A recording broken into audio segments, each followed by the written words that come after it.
Hello hi నమస్తే సుమా tasty కిచెన్కి మీ అందరికీ స్వాగతం సుస్వాగతం. నేను ఈరోజు రవా దోశ చేయబోతున్నాను. రవా దోశకి కావాల్సిన ఇంగ్రీడియంట్స్ ముందుగా నేను ఒక కప్పు బొంబాయి రవ తీసుకున్నాను.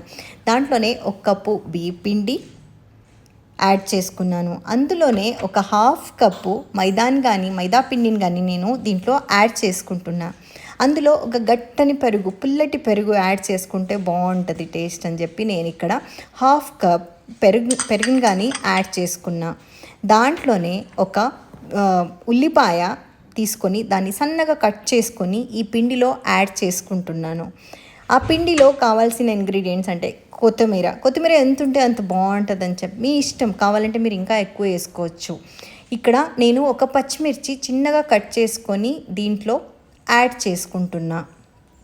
మీకు కావాలంటే ఇంకా పచ్చిమిర్చిని యాడ్ చేసుకోవచ్చు.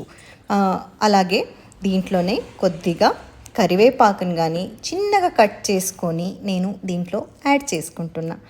తర్వాత ఒక స్పూన్ జీలకర్ర, రుచికి తగినంత ఉప్పు వేసుకొని దీనంతా బాగా మిక్స్ చేసుకొని దీంట్లో వాటరు ఎంత కావాలో అంత వాటర్ని మనము యాడ్ చేసుకోవచ్చు.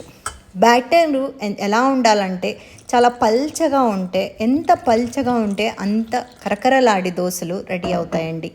కాబట్టి పిండిని ఎంత బాగా కలుపుకుంటాము అనే దాని మీద ఈ పిండి రెడీ అవుతుంది. కాబట్టి మీరు ఎలా కావాలంటే అలాగా చూసుకుంటూ వాటర్ని యాడ్ చేసుకోవాలా.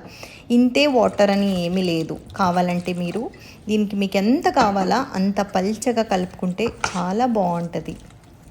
కాబట్టి చూడండి, ఇక్కడ నా పిండిని నేను చూస్తూ వాటర్ని యాడ్ చేసుకుంటున్నా. ఇప్పుడు దీనికి ఇంకా వాటర్ పడుతుంది అని నాకు అనిపిస్తుంది. కాబట్టి నేను ఇంకా కొన్ని వాటర్ని ఈ బ్యాటర్లో యాడ్ చేసుకుంటాను.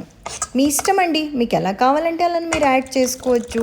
ఎందుకంటే ఇంతే వాటర్ అని ఏమీ లేదు దీంట్లో. కాబట్టి నేను దీంట్లో ఎంత కావాలో అంత వాటర్ని యాడ్ చేసుకొని ఈ బ్యాటరు ఒక 15 మినిట్స్ నేను పక్కకు పెట్టుకుంటున్నాను.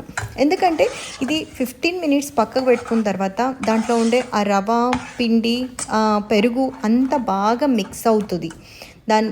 కొంతసేపు నానిస్తే దాని టేస్టే వేరే అండి. కాబట్టి నేను దీన్ని ఇక్కడ మంచిగా వాటర్ కన్సిస్టెన్సీ ఎక్కువ వేసుకొని దాన్ని కలుపుకొని మూత పెట్టి పక్కన పెట్టుకుంటున్నాను. చూడండి, ఇలా పక్కకు పెట్టేసుకున్న తర్వాత ఒక మిక్సీ జార్ తీసుకొని దాంట్లో ఒక పచ్చిమిర్చి ఒక కప్ తీసుకున్నాను. ఒక హాఫ్ కప్ కన్నా తక్కువ పుట్నాల పప్పు తీసుకుంటున్నాను.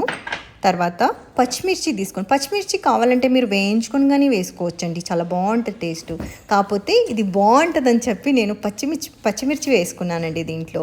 అలాగే కొద్దిగా కరివేపాకు, వెల్లిపాయ, జీలకర్ర, తగినంత ఉప్పు, అలాగే కొద్దిగా నిమ్మరసం కానీ దీంట్లో నేను యాడ్ చేసుకుంటున్నాను. ఇదంతా అయిన తర్వాత మనము ఈ ఇంగ్రీడియంట్స్ అంతా రెడీ చేసుకొని తర్వాత మనము సన్నగా మిక్సీ పట్టుకొని ఇవ్వాలండి. చాలా పేస్ట్గా చేసుకోకూడదు, మీడియం పేస్ట్ చేసుకోవాలి చట్నీని. తర్వాత ఒక బాండీలో ఆయిల్ పెట్టి ఆయిల్లో శనగపప్పు, తర్వాత కొద్దిగా దాంట్లోనే మినప్పప్పు కానీ యాడ్ చేసుకోవాలండి. ఇవి రెండు మనకు ఒక మంచి ఫ్లేవర్ని ఇస్తాయండి. కాబట్టి మనము దీనికి ఇవి రెండును యాడ్ చేసుకోవాలి. తర్వాత ఆవాలు, జీలకర్ర, కరివేపాకు అన్నీ కాసేపు నూనెలో మగ్గనివ్వాలండి.